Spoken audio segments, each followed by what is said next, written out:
Hello guys, it's BritNinja88. I'm still really rough. This is making 2 weeks now. My voice has finally come back reasonably well, so I figured I'd carry on with my recordings. Two things today. We're going to talk. I was going to do them in two separate videos, but I didn't think there'd be enough content, to be honest.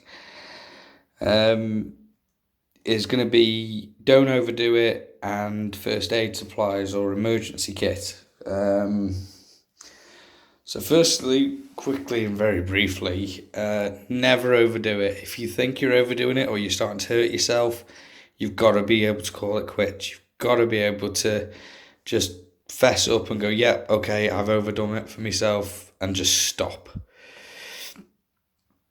I, rather ironically, even though I know better, the other day I pulled that near 12-mile walk. I should have known better. I should have known after, 6 months to a year of stagnation and not walking properly. I shouldn't have gone in so deep. I shouldn't have pulled a 12-mile day, because that was only, 3-4 hours. I pulled 12 miles in 4 hours. Yeah, that's great when you've been doing it a long time and you're up on your fitness, but I've been so off it recently that I just ruined my ankle. And that put me off my feet for a day or so, rather foolishly. Okay, going forward, let's talk about the equipment you take with you for the case of an accident or emergency. I apologise, I am still deathly sick. Yummy.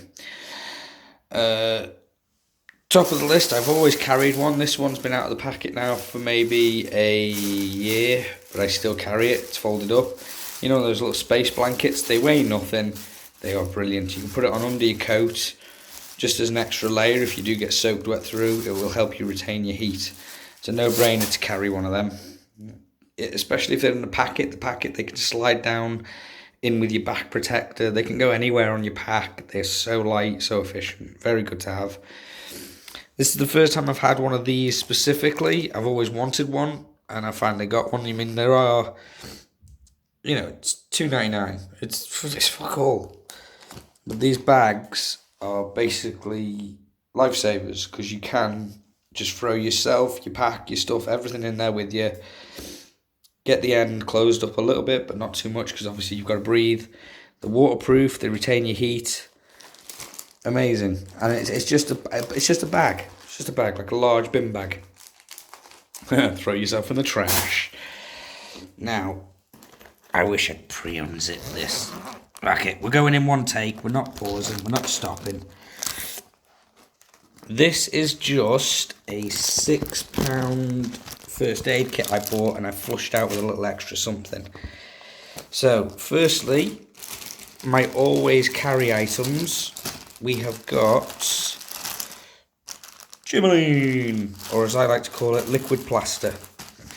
Stuff is amazing. You won't find a room in my house that doesn't have it.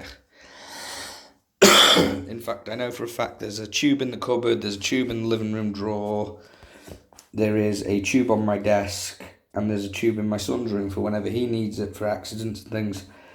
I always have one in my work bag, and I've got one now in my camping bag. The tablets are ibuprofen and paracetamol. These are your basic take-ons when you go camping. They're amazing for everything, like headaches, anything. Like if you bump yourself, you've got your ibuprofen to stop your swelling. Now this little kit it's your Asda basic. You've got your rolls, you've got some plasters, you've got some gobbing, you've got tape. Most importantly, I wanted it for the scissors. And what I have also added for the insects and things and splinters and shit is tweezers. Now I chose these ones because A, they were £1, and B, as you can see, they've got quite a wide gauge to them. So for getting around the head of, say, a tick or another venomous creature that might, because what they say is you've got to get the tick by the head and then pull the thing out. You can't squeeze it and then pull it, because if you squeeze it and then pull it, you'll be pushing all the nastiness out of the tick into you. So you need a pair of tweezers that have got a wide head on them. So that's why I chose them.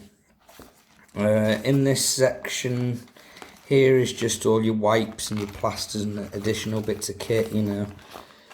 It's a handy little kit. I've never had one like this before. I've always carried my medical stuff in a bag for life. Or not a bag for life, a food bag. Again, we shop at Asda quite often, that's why I've got that. So there you go. A basic run through of what I carry and why I carry it. It's just good stuff to have. It's good stuff not just for yourself but for others. If someone else finds himself in a hard way and for some reason they're not carrying anything like this in the event of emergency, you've got it with you. I can't tell you how many times I've put my homemade first aid kits into use for other people. I think the most notable one was in Delamere Forest. A little lad went down like a sack of spuds, shredded his knee. His parents didn't have anything with them, which I found odd. You know, they've got a young child, a young boy specifically. Boys are prone to accidents. So like me and the missus always carry something with us because our lads are just prone to scraping knees and faces and hands. So anyway, I broke out my little kit and got the kid patched up and on his way. But yeah, it's not bad. I think this thing cost me £6. But you get your plasters and your wipes and your, you know, all your additional little bits that you're going to need. You might not ever use this kit. You might not ever break this thing out. But I know for a fact on a trail, these are my go-to items. You know, if for some reason you get yourself a headache or something causes a bit of irritation, you get a bit of a swelling, those are the tablets for that. And your Germaline is your dual action. Now let's read it. Shit. Dual action. Antiseptics. Helps prevent the infection and it's a local anaesthetic. Maybe I should swallow some of this to help with my throat. So there you go. There's the kit.